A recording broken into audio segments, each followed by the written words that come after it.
А я он у нас, у нас есть, еще выступающий. Я хочу дать слово писателю Идиеву Замбулату. Идиев. Да. Амна, Дели Схилон, Баркал, спасибо, что предоставили мне слово. Ну, прежде всего, перед тем, как перейти к своему основному выступлению, я хочу сказать такую пару слов, уделить взаимоотношениям Чеченской Республики с другими странами. На меня это, на эту мысль навел рассказ, выступление Батона Мираба, взаимоотношения, какую роль играла Чеченская Республика в начале 90-х во взаимоотношениях с Грузией. И немного хочу как раз именно к началу 90-х. Я буквально недавно, недели 2-3 назад, узнал одну очень интересную вещь. Для меня это было, в общем-то, открытием.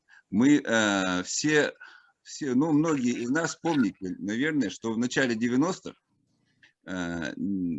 противники нашей независимости в Грозном возмущались. Одно из таких возмущений было в адрес Джохара Дудаева, в адрес нашего руководства, что они обманывали, на самом деле финансируется из Москвы, что в аэропорту Грозного тоннами, самолетами, мешками выгружаются деньги. И вдруг буквально недавно, недели 2-3 назад, я посмотрел фильм, нашел на канале «Настоящее время», шел фильм «Родео» об Эстонии начала 90-х годов, 92-93 год, когда премьер-министром был назначен, в общем-то, самый молодой премьер-министр Эстонии Марти Лаар, и набрал себе в команду, в общем-то, молодых ребят, не специалистов, которые не имели опыта ни министерских, ни политических, но они были патриотами своей страны. И они фактически сделали невозможное.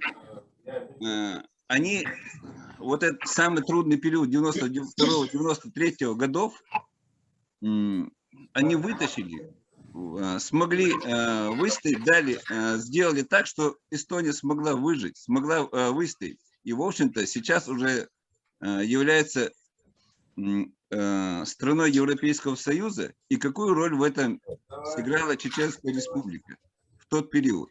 Оказывается, в общем-то, когда Эстония вводила свою валюту, большим грузом, балластом лежали русские, советские рубли. Эти рубли Россия не забирала. Ну, видимо, не знаю, там, может быть, из-за экономических каких-то соображений, чтобы подорвать независимость, чтобы якобы Эстония не вытянет. И тогда что получилось? Что они сделали? Они, оказывается, договорились с руководством Чеченской Республики. И Чеченская Республика за эти рубли заплатила долларами. И вот эти вот 70 тонн денег, рублей было отправлено самолетами именно в Грозненский аэропорт. Таким образом, Чечня сыграла важную роль. Я не буду давать оценку экономическую, потому что я не экономист. Экономисты, наверное, лучше меня специалисты сделают эту оценку. Но факт, что Чечня помогла Эстонии вот этот очень трудный период пережить, зиму 92-93 годов, и сыграла важную роль. И мне это было, в общем-то, как-то и приятно, и гордо за свою республику, что все-таки одной из стран Европейского Союза мы все-таки помогли. Вот. И теперь я хочу перейти к своему, значит, основному выступлению по поводу российской информационно-пропагандистской войны против чеченского народа. С самого начала хотелось бы отметить, что информационная политика российского руководства 90-х годов резко отличается от политики путинского периода. И это мы можем судить в первую очередь по отношению к чеченскому народу, к противостоянию между нашими государствами. Если в ельцинский период Россия хотя бы декларировала движение в сторону демократизации, то в настоящее время слово «демократия» вообще воспринимается официозом и его пропагандистами как оскорбление, что мы видим и на средствах массовой информации. Еще с первых дней и месяцев провозглашения чеченской государственности мы видели интерес многих журналистов к процессам в нашей республике. Причем журналисты были не только иностранные, но зачастую и российские. Конечно, российский официоз выступал с критикой наших властей, не гнушался и клеветой, для чего использовались и газеты, и телевидение, и радио.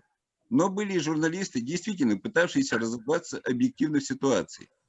Но когда началась война в 1994 году, даже среди российских репортеров было немало корреспондентов, готовых предоставить более-менее, насколько это было возможно, объективную информацию. И я помню, что помимо иностранных журналистов из «Радио Свободы», например, или других, в президентском дворце были и журналисты из Москвы. Запомнил, например, в коридорах дворца известного журналиста Сергея Доренко. Положительную роль в информационной политике сыграла и открытость представителей чеченского сопротивления для средств массовой информации. Такие журналисты, как Андрей Бабицкий, Александр Евтушенко, Елена Масюк, чуть ли не регулярно встречались с командирами чеченской армии, делали репортажи с места событий, брали интервью. До сих пор в интернете выходят видео с выступлениями первого президента Чеченской республики Ичкерия Джохара Дудаева именно в период войны.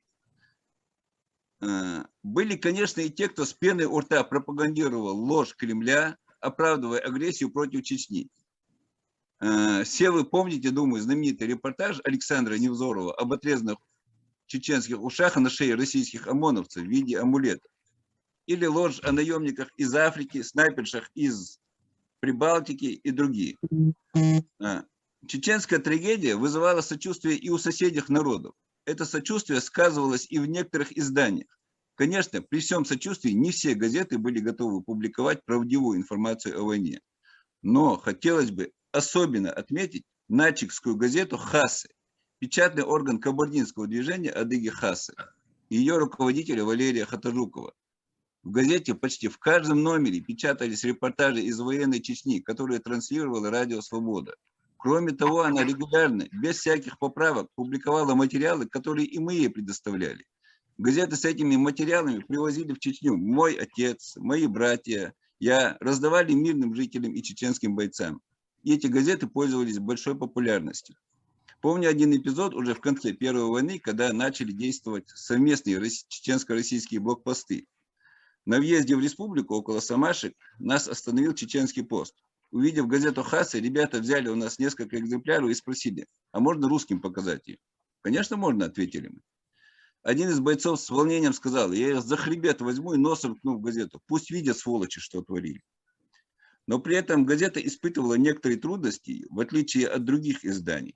По закону власти не могли ее закрыть или запретить, но была возможность давить на нее экономически. Каким образом, это уже другая тема, но газета держалась достойно и продолжала эти публикации. Могу еще сказать об известном агентстве «Интерфакс». В Нальчике располагалось Северокавказское бюро. Ближе к концу Первой войны мне немного пришлось сотрудничать с этим агентством, и оно рассылало по российским средствам массовой информации мои материалы. И таким образом в газетах или по телевидению России выдавалась информация, пусть не вся, пусть порой с некоторыми критическими замечаниями, но все же было, главная информация доходила. Например, оценка событиям в Чечне о войне и послевоенный период известного командира, министра промышленности Дауда Ахмадова. Говорить о позитивной работе журналистов в Чечне можно много, но, к сожалению, власти России продолжали войну, не обращая внимания на критику. Даже порой злясь, оскорбляя журналистов, силовики продолжали гнуть свою ложь и войну. Вы помните генерала Куликова, который после первомайской операции Радуева говорил о журналистах со злобой? Это же надо так родину ненавидеть. Важное отличие политики ельцинского периода от путинского в отношении журналистов заключается в том, что не было целенаправленного массового преследования журналистов за публикации событий в Чечне. Да, журналисты тоже погибали, но это скорее было случайностью, как, например, случилось в августе 1996 года с корреспондентом Первого канала Рамзаном Хаджиевым. Мне могут возразить, что он был убит целенаправленно, и я спорить не буду. Я делаю акцент именно на то, что это не было распоряжением из Кремля, не было специального преследования журналиста. Он был убит на блокпосту при выезде из Грозного только как чеченец. Это на мой взгляд. Также нет доказательств умышленного убийства сотрудницы немецкого издания «Фокус» Натальи Алякиной-Мрози, погибшей близ города Буденнов 17 июня 1995 года. Журналисты могли быть и жертвами обстрелов или бомбежек. Так случилось, например, в начале войны с американской журналисткой Синтией Элбаум. Хотя здесь будет несправедливо не упомянуть директора гостелевидения и радио ЧРИ Хусейна Гузуева, погибшего при исполнении своего профессионального долга в день вылазки так называемой оппозиции 26 ноября 1994 года. Но тогда, повторяю, это не была целенаправленная политика Кремля. К сожалению, успехи в информационном противостоянии чеченской стороны не удалось закрепить впоследствии. Мы, конечно, можем критиковать за это спецслужбы России, и это правильно, но и с нашей стороны была вина в этом, раз мы не смогли противостоять всем провокациям врагов.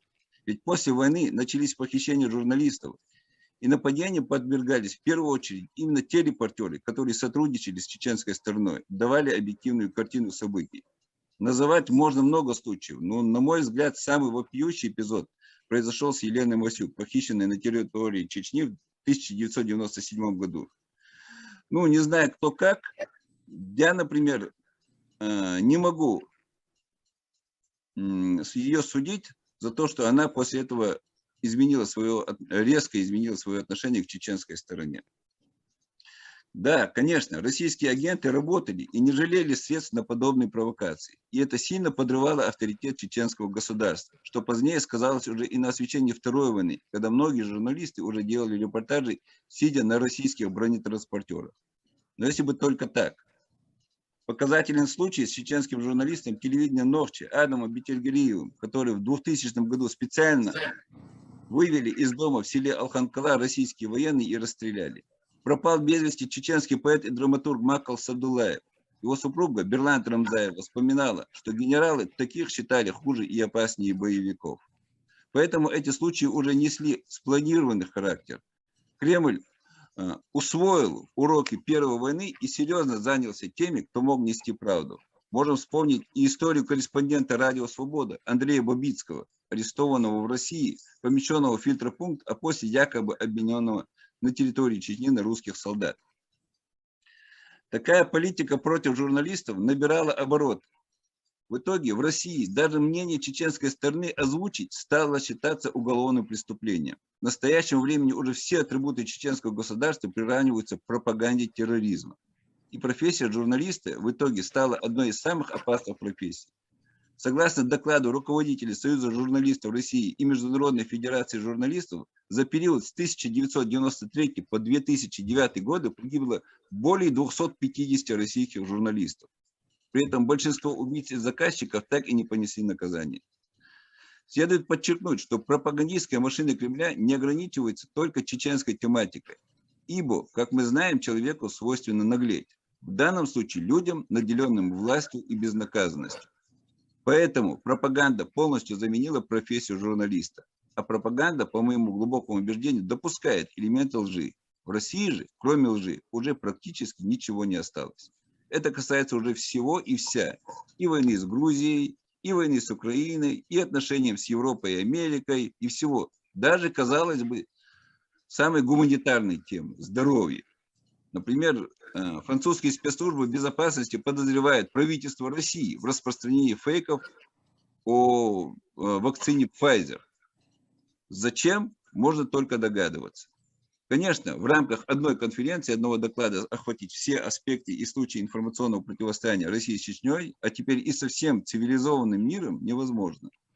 Но об этом, в общем-то, написано тысячи и тысячи страниц, есть доклады, есть доступные они в интернете, но моя цель была не это. Я хотел только показать тенденцию и закономерность пропагандистской политики Кремля, и надеюсь, вы меня поняли правильно. Спасибо за внимание.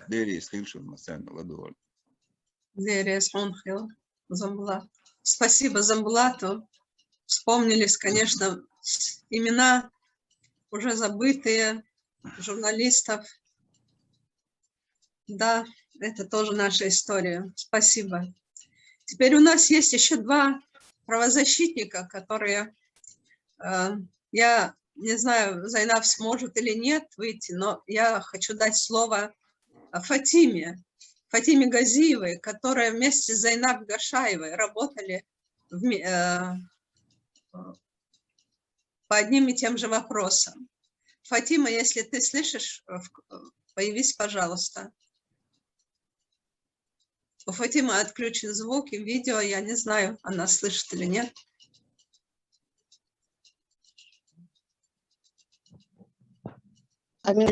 Добрый день всем, кто... Я еще раз говорю, всем добрый день. Здравствуй, Фатима. Но тебя не видно.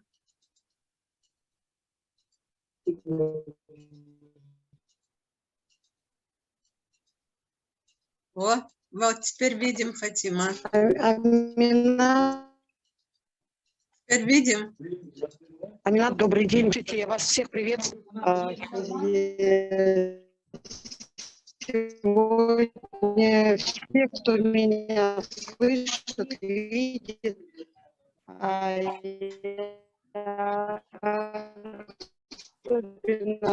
наша чеченская диаспора. Я хочу всем праздникам, Днем независимости желать всем во всех своих, тех, что сегодня празднуют на своей работе, те, что чем занимаются. У нас сегодня очень много собралось людей, поэтому, видно, вам плохо слышно меня. Интернет слабый, голос растягивается, слова растягиваются.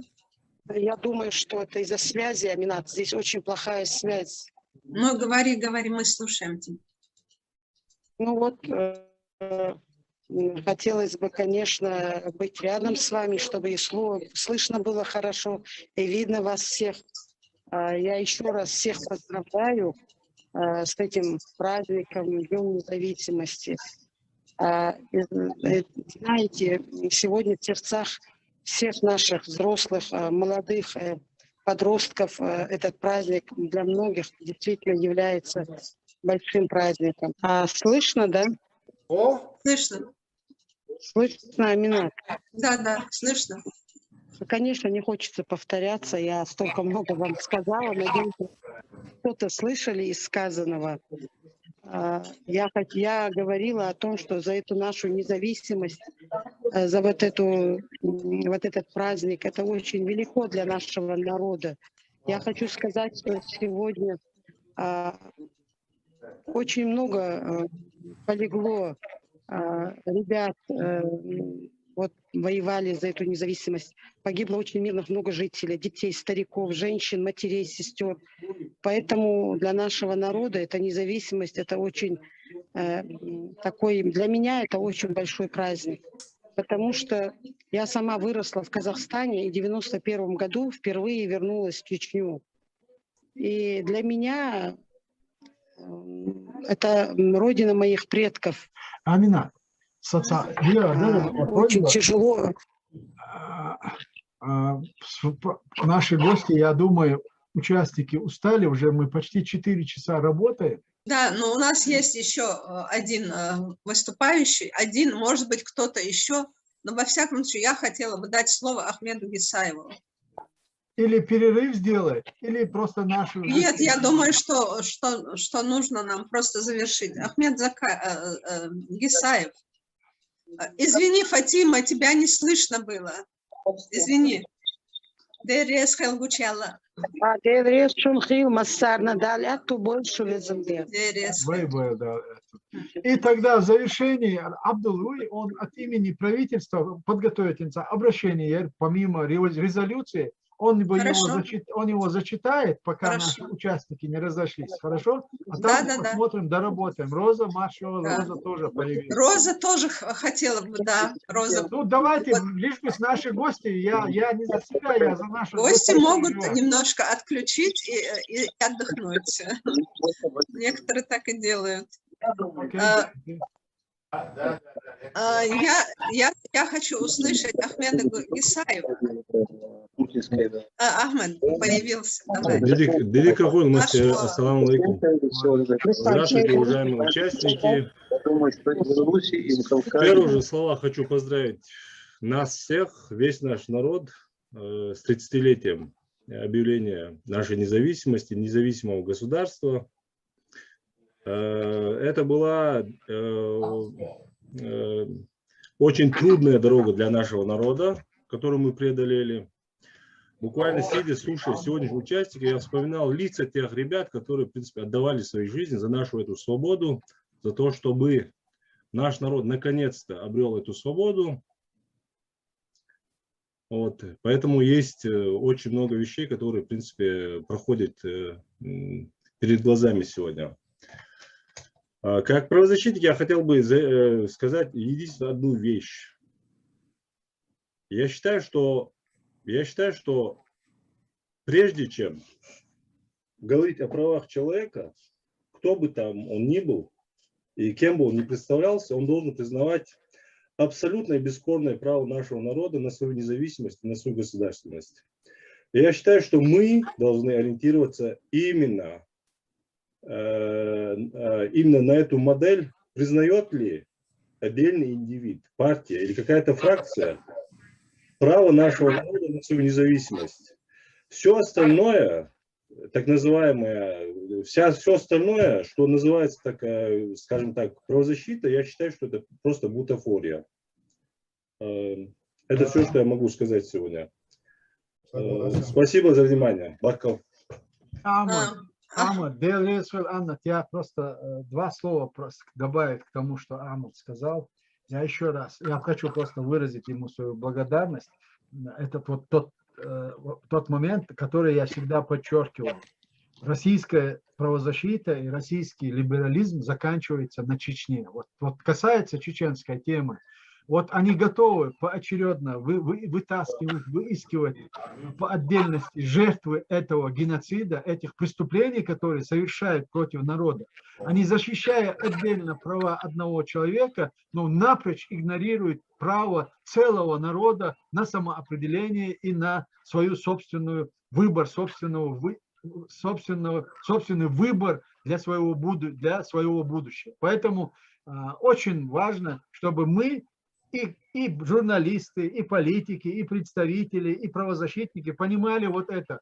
Вот для нас лакмус – это признание права народа на самоопределение, универсальное право, да? И после этого уже защищайте наши права по отдельности, отдельно взятые. Массовые убийства, совершаемые, которые квалифицируются как военные преступления и геноцид, об этом умалчивается, а отдельно взятые какие-то моменты, да, хорошо, что, но это для чего делается? Вот этим заключаются двойные стандарты. Да, если они не будут отдельно выхватывать какие-то эпизоды из этой национальной народной трагедии, вот это их правозащита, их статус правозащитников, он не будет приемлем на Западе. Поэтому это только с этой целью делается. Поэтому, Амад, большое спасибо, что ты эту мысль озвучил. Все, Амад, я завершил. А я хотела бы дополнить, пожалуйста, для литовской аудитории. Наверное, все здесь помнят фильм Кведаравичуса «Барзах». Так вот, Ахмед Гисаев был вместе с Кведаравичусом все Я являюсь время... автором. И с автором этого фильма «Барзах». Помните, вы тоже видели? Этот фильм в Литве имел очень большой успех. И он снят был, конечно, в таких трудных условиях в Чечении, но тем не менее и Кведаравичуса можно сказать, назвать смелым человеком, который не побоялся ни российских властей, ни местной администрации. Ну, об Ахмеде я вообще уже не говорю. Ахмед вообще в этом Гисаев оказался на большой высоте. Спасибо. Теперь у нас есть еще спикер. Это Роза Дунаева, представитель Чеченской республики Ичкерия в Австрии. Она у нас самая молодая и самая красивая.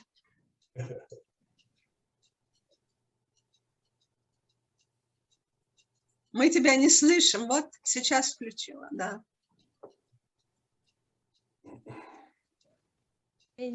Очень рада вас всех видеть, всех сегодня целый день слушаю, набираюсь опыта, как говорится. Все нам это, конечно, радует, что все вместе здесь собрались. Хочу всех поздравить с Днем Независимости, всех, даже тех, кто нас поддерживает с других стран. Я хотела бы, немножко болею, извините, кашляю. Хотела бы немножко рассказать о ситуации в Австрии, чеченский вопрос в Австрии. Так как вот эта ситуация с пандемией наложила на наши встречи вот эти ежегодные некоторые коррективы, но мы это все принимаем, несмотря на это идем в ногу со временем, как говорится. Уже 2 года, уже 3 даже года мы работаем, усердно работаем над препятствием депортации чеченских беженцев в Австрии.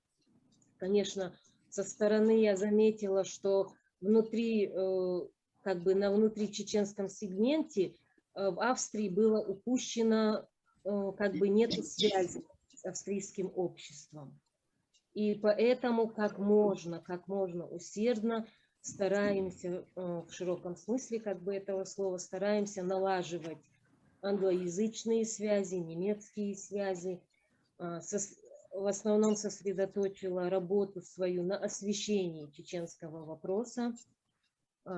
Также мы работаем со многими организациями здесь, в Австрии, потому что австрийцы многие не знают ни про нашу независимость, ни как эта война начиналась, как Россия оклеветала нас, как это все, как эти взрывы домов. Многие австрийцы, даже самые, которые работают в ОБСЕ, про взрывы домов узнали только в этом году. Поэтому приходится разрушать вот этот негативный образ, который Россия за все эти годы постаралась. Ведем просветительскую работу, освещаем нашу позицию для всех специалистов, работаем с журналистами. Также не облегчает задачу, что Россия ногами влезла в европейский политикум и прикупила целые партии Австрии. И она очень сильно с ними сотрудничает. Недавно приезжал Лавров также. И очень здесь большая это популистское движение здесь очень сильное. Из всех европейских стран Австрия на самом первом месте, которая очень пытается выдавить всех чеченцев отсюда. Но мы конкретно сейчас занялись этим, чтобы этого не допустить. Очень много депортировано молодых людей, которые здесь родились, выросли, которые не знают русского языка. И душа за них очень сильно болит. Также миграционные службы некоторых стран из европейского общества также стали сотрудничать в последнее время с российскими властями. И они видят, что чеченский вопрос не обсуждается нигде. Поэтому хотелось бы, чтобы во всех странах, во всех вот одним словом все выступали, выходили на демонстрации, устраивали мероприятия, и все вот это должно видеться, как бы освещаться. Иначе, если не сотрудничать с европейскими организациями, это большой крах будет. И наша молодежь полностью, как задумала Россия, как задумала вот это оккупационное правительство в Чечне, их желание исполнится. Вот такая вот печальная ситуация пока, но мы будем бороться, насколько есть сил. Амина, слышно меня? Да. Ты все? Да. Все, Роза. Я болею температурой, но... Роза. Спасибо, Роза. Очень интересная информация. Я хотела бы немного добавить по поводу Австрии. Австрия вообще, как и Германия, они немного отличаются в плане вот в связи с Россией, конечно же. Из Австрии после Второй мировой войны советские войска ушли лишь в 1956 году. И Советский Союз там оставил огромную агентуру. На момент распада СССР в Австрии проживало на постоянной основе 70 тысяч русских. Вы думаете, они вернулись в Россию? Нет, они продолжают там жить. Более того, русских там еще больше прибавилось. Поэтому они там имеют очень сильные позиции и влияние. Кроме того, сами знаете, как президент России ездил на дни рождения, там министров австрийских, да, где они танцевали. Мы это все знаем. Поэтому положение, конечно, вот такое. Извините, Алимпаш Салтыханов – это вице-премьер правительства Чеченской Республики Ичкерия. Добрый день, добрый вечер, уважаемые гости нашей сегодняшней международной конференции. Очень приятно было вас всех слышать, хотя я сегодня по приглашению бельгийской нашей диаспоры, нашего представительства в Бельгийском королевстве, я приехал сегодня в Бельгию, и сегодня я нахожусь здесь на мероприятии, организованном здесь нашими товарищами, соратниками. Также здесь с нами присутствует наш друг из Белоруссии, политик, депутат парламента. Вот она сидит с нами. Да. Приветствует вас. Также здесь находится наш руководитель наших правительственных структурах, руководитель религиозного комитета Зияудин Белоев, также руководитель департамента по молодежной политике Ибрагим Ибрагимов, а также другие некоторые члены нашего Государственного комитета деоккупации, также известный чеченский певец Ибар Гилани, Алимханов рядом со мной, и наши общественники, все, правозащитница Фатима Газиева и другие, все приветствуют вас, выражают вам огромную благодарность нашим помощникам, нашим товарищам, верным друзьям и соратникам в борьбе нашего народа за свою независимость, свободу и сегодняшнюю деоккупацию. Если бы не было у нас таких друзей, наверное, мы бы до сегодняшнего дня не дошли бы. Также я приветствую Мираба с Грузии и других наших друзей с Америки, с Европы. Поздравляю всех вас от себя и от всех наших товарищей здесь с этим великим, замечательным, знаменательным сегодняшним днем независимости. Действительно, днем независимости, которую чеченский народ приобрел свою независимость, и она окончательно, и, как говорил Джохар Дудаев, обсуждению не подлежит.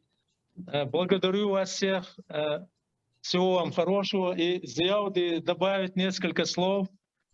Да, конечно. Добрый вечер. Я от своего имени вас всех приветствую. Рад был слушать вас. Благодарю вас за то, что вы есть, нас поддерживаете. Всего вам доброго. Так, Фатим.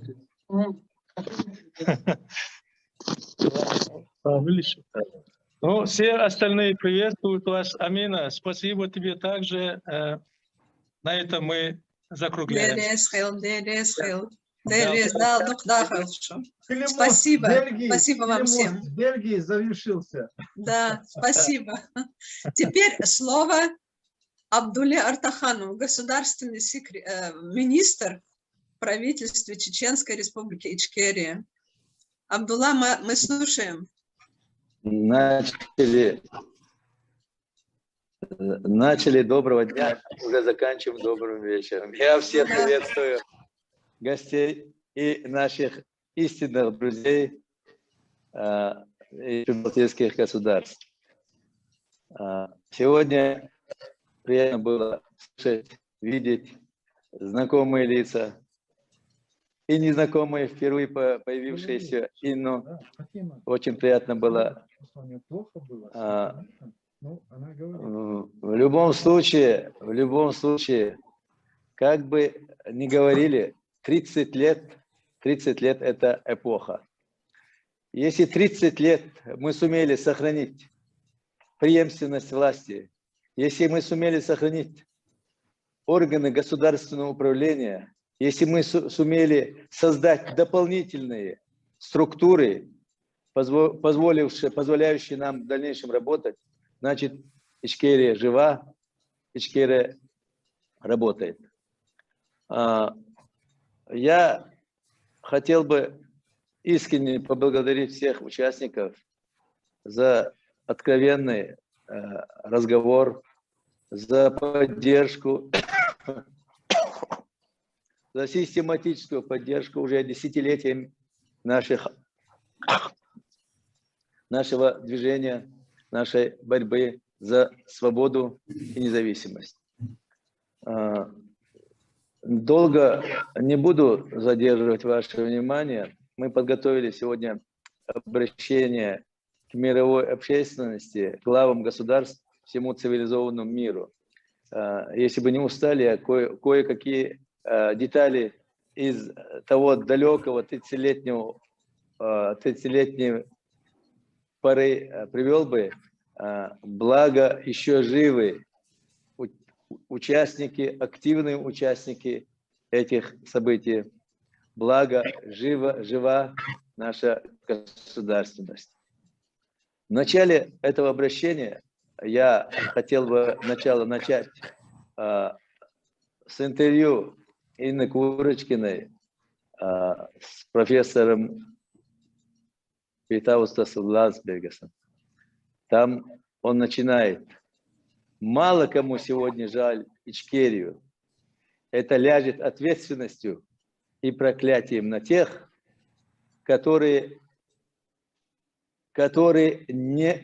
не жаль истребляемых народов и тех народов, которых могут как будто вечно держать в клетке. С этих слов хотелось бы начать это обращение. Это сказано очень четко, это сказано очень сердечно. Спасибо, профессор, спасибо за ваш труд, за ваше внимание к нашим проблемам, к нашей истории, к нашей действительности. А теперь обращение. Уважаемые дамы и господа, в результате свободного волеизъявления в соответствии с признанными принципами и нормами международного права на перепутье истории, период развала Советской империи, 30 лет назад чеченским народом, ее законной властью в лице Верховного Совета Чечено-Ингушской Республики было принято постановление о провозглашении государственного суверенитета Чечено-Ингушской Республики.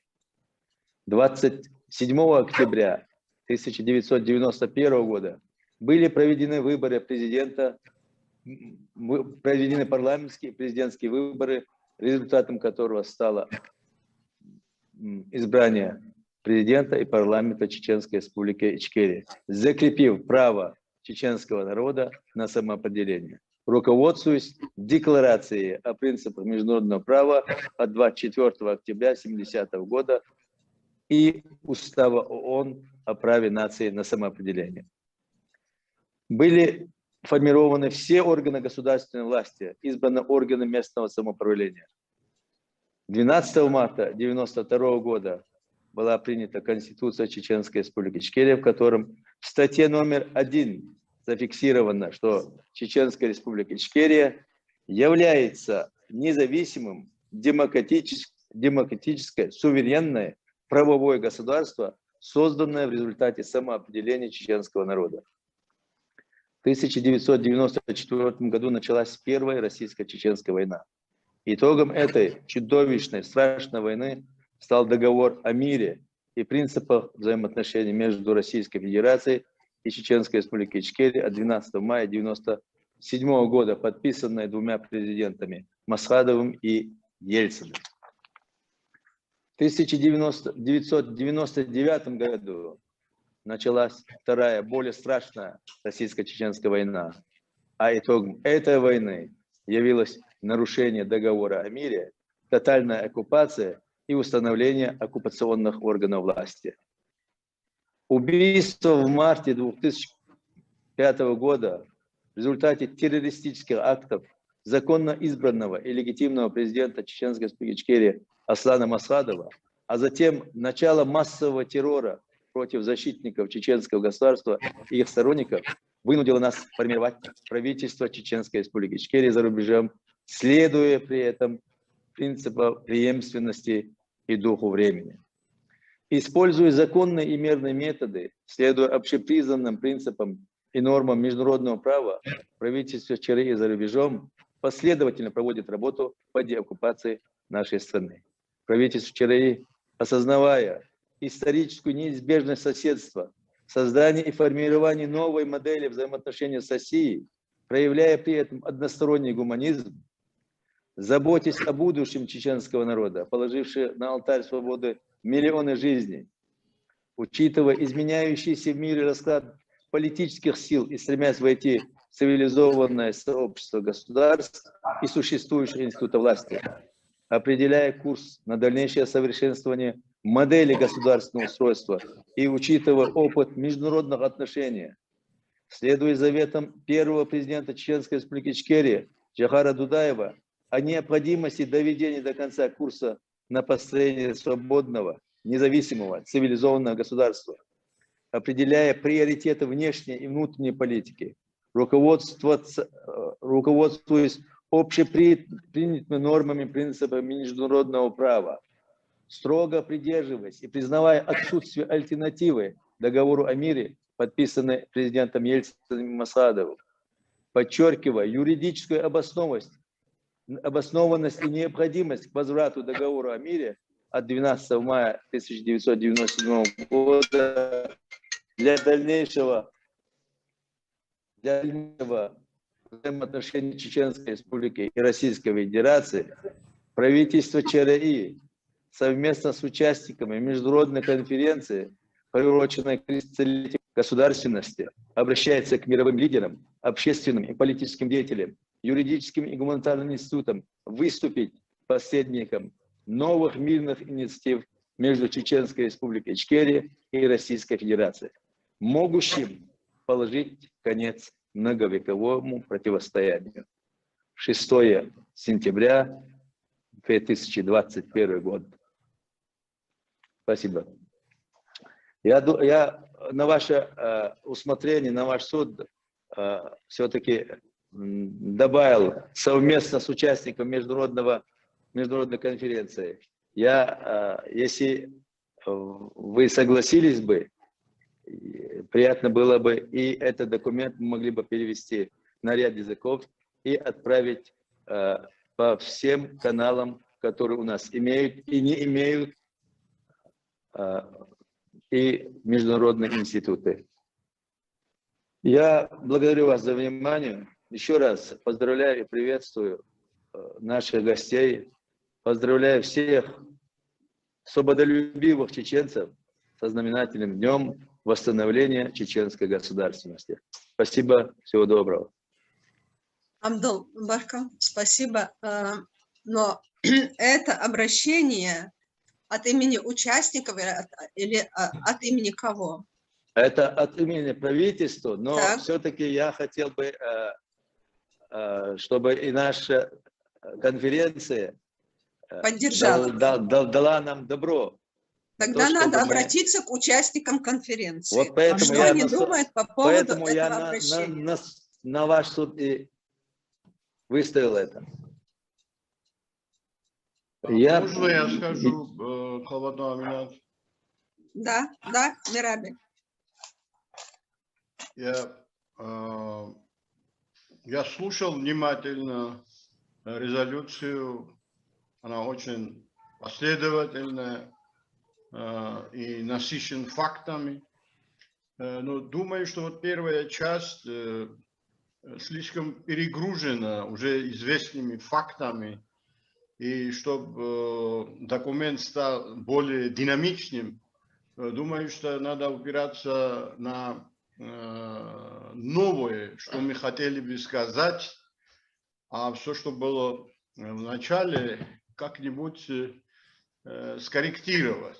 Вот мое мнение. И о втором. Я с удовольствием буду подписываться как профессор ТГУ, резолюцию и обращение тоже, если будет надобность. Спасибо. Спасибо. Спасибо большое, Мираби. Кто еще Аминат, может выступать? Аминат, можно Да? мне?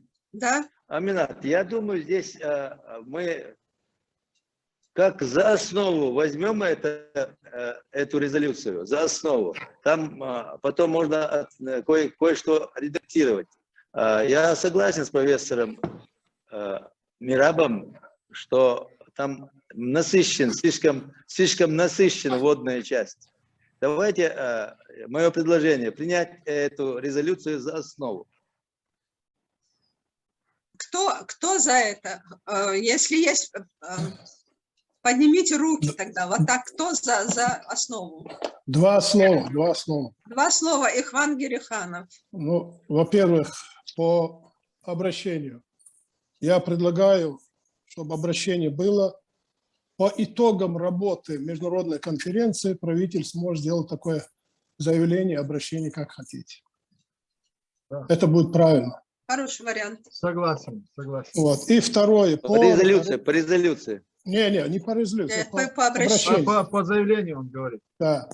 Ага. По поводу резолюции, я хотел бы туда очень много добавить чисто политической борьбы и юридической на будущее. То есть не констатировать то, что было, то, что сделано, а что предстоит, что предлагает конференция.